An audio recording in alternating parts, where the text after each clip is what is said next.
Wanita bila tertekan itu memang butuh bicara. Kalau kita sedih, takut, dia pasti butuh bicara. Kenapa? Perempuan itu, Bu, kalau dia udah ngomong, baru dipikirin tuh omongannya. Nah, itu perempuan rata-rata. Laki-laki, ya, bila tertekan tidak mau bicara. Ini harus hati-hati ya, Bu.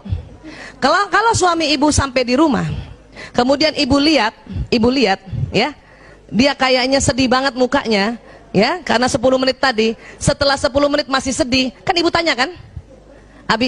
Abi sedih ya? Iya. Abi capek ya? Iya. Bu, kalau ibu sudah tanya suami yang mukanya tadi sedih setelah 10 menit ya, 10 menit pertama kan itu lazim, setelah 10 menit masih sedih banget, dan ibu tanya, dan dia bilang iya, tolong ibu tidak tanya-tanya lagi. Saya dulu salah. Waktu suami saya datang, saya lihat mukanya kan, ayah capek ya? Iya. Kenapa sih ya? Mbok ya cerita sama aku kan istrimu, ibu dari 5 anak-anakmu. Apa kata suami? Diam. Itu sakit hati banget. Ya, laki-laki tidak mau diajak bicara, Bu. Kenapa? Ada otak laki-laki yang Allah kasih, tidak ada sama perempuan. Apa? Pada saat dia ada masalah, dia harus diam untuk mencari solusi sendiri. Makanya jarang laki-laki kalau ada masalah pergi konseling.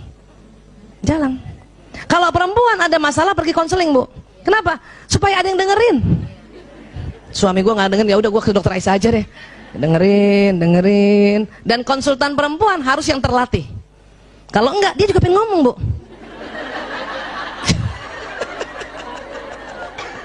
Pasiennya perempuan, udah cerita, dia juga pengen cerita. Makanya konsultan perempuan itu, psikolog perempuan atau dokter konselor perempuan ya, itu harus terlatih untuk dengar.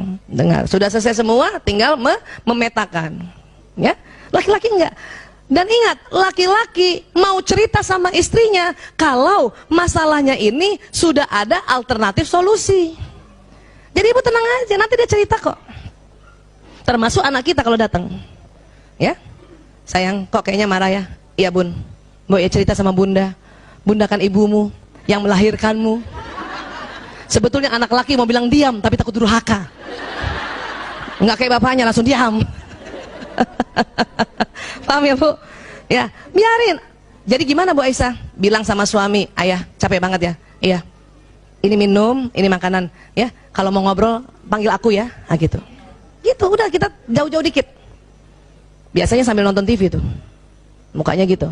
Ya. Anak juga begitu, anak laki-laki. Ya, kakak capek ya? Iya bun. Ya udah ini makan, ini minum. Kalau mau cerita kapan-kapan panggil bunda ya. Belum tentu hari itu dia mau cerita bun. Bisa jadi minggu depan. Ya, kenapa? Laki-laki mau cerita sama perempuan, masalahnya dia cerita, tapi dia sudah ada alternatif solusi. Supaya apa? Laki-laki ingin dianggap sebagai pahlawan. Bun, ada PHK di kantor aku. Oh ya gitu ya. Terus apa kebijakan ayah? Ah, tanya gitu. Ya, ya aku sih sebenarnya susah banget ya ambil keputusannya, saya mutasi aja. Oh gitu, insya Allah kebijakannya Abi ya itu manfaat cia gitu dong. Ya, nah itu jangan kita suami cerita, bun, ya di kantor ada pemecatan PHK, terus kita diam aja. Oh, itu nggak suka laki-laki. Walaupun kalau kita ngomong dia begitu. Tetapi kalau dia yang lagi cerita, kita harus tanggapi dengan berapi-api dan lihatlah dia sebagai seorang pahlawan. Bisa Bu? Coba latihan di kacanya berbinar-binar ya. Oh, terus gimana Abi? Ah, Masya Allah, Abi keren banget. Itu latihan Bu. Kenapa? Karena laki-laki ingin selalu dikagumi. Ya, ingin selalu dikagumi. Oke? Nih tadi saya bilang kan, perempuan kalau curhat hanya ingin disimak. Ingat, laki-laki ya kalau mendengar curhat selalu menawarkan solusi. Ibu, pada saat ibu curhat dan suami ngasih solusi, karena ibu yang sudah belajar duluan, langsung bilang, ya Allah, dia mencintaiku sehingga curhatku dia kasih solusi. Walaupun ibu gemes banget kan, bukan mau solusi, ibu cuma mau kamu denger aja gitu. Ayah, aku capek banget setiap hari nganter anak-anak sekolah naik motor. Kata suami apa biasanya? Ya udah naik ojek aja kan gitu kan? Itu solusi bukan? Tapi karena istri bukan mau solusi, waktu disuruh kasih solusi ojek marah. ojek sekarang nggak bisa dipercaya, Abi.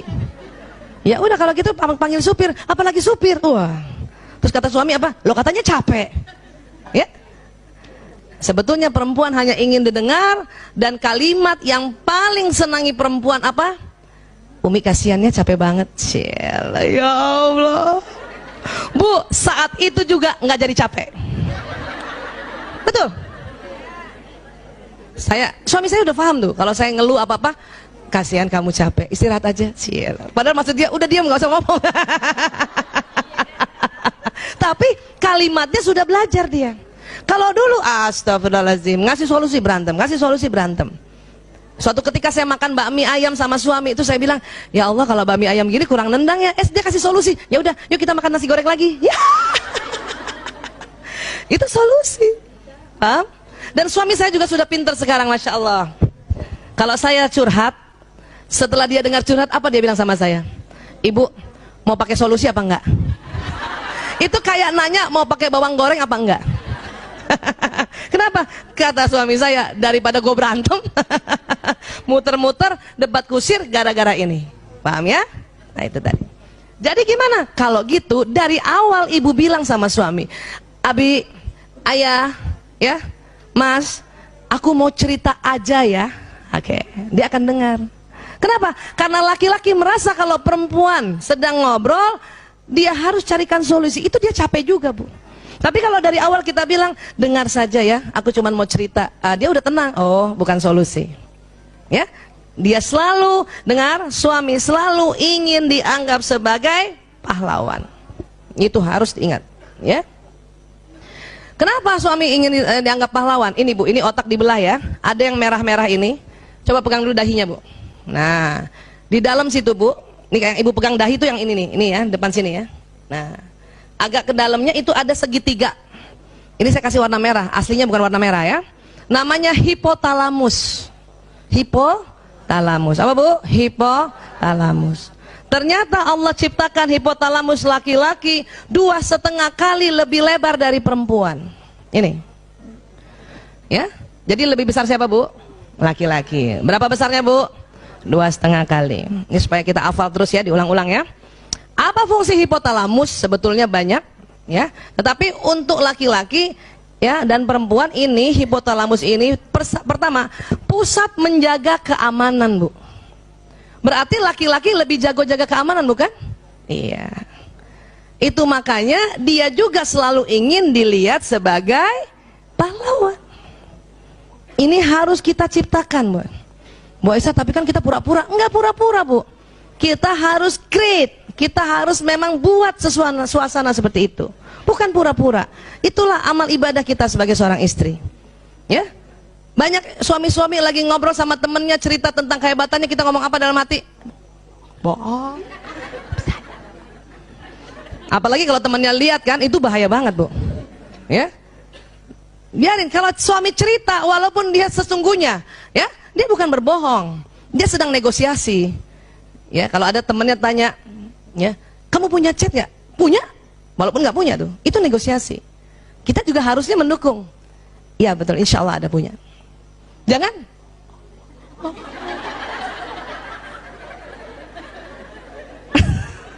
Itu kalau suami tahu itu marahnya minta ampun Bu. Ya Allah, karena kita menjatuhkan, nggak mau dia.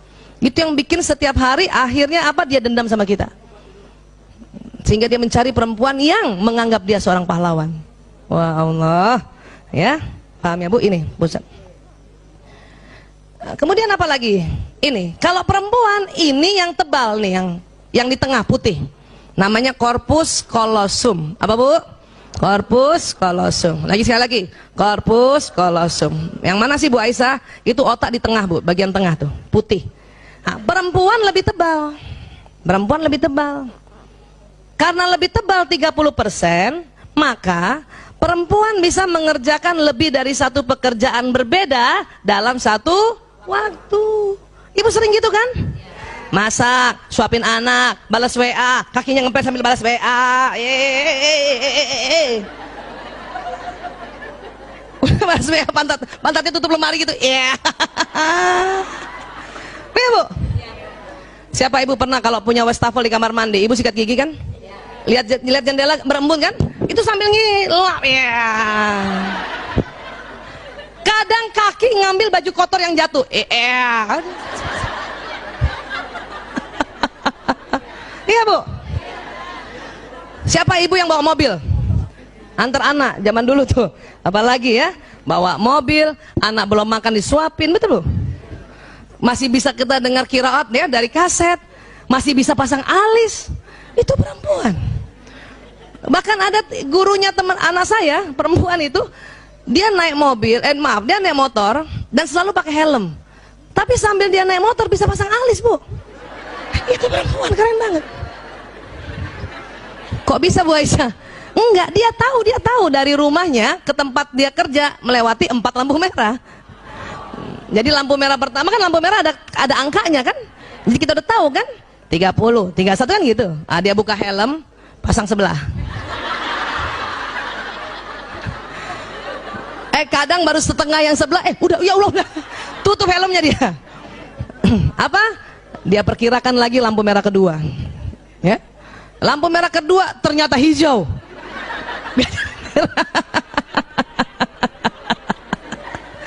Lampu merah ketiga untung merah, dia buka betulin dikit, ya baru sebelah kan.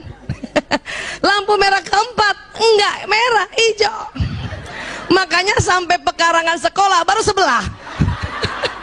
Tapi itu nggak masalah, sebelum taruh helmnya di pekarangan sekolah bikin satu lagi. Luar biasa, itu karena otak kita yang korpus kolosumnya lebih tebal.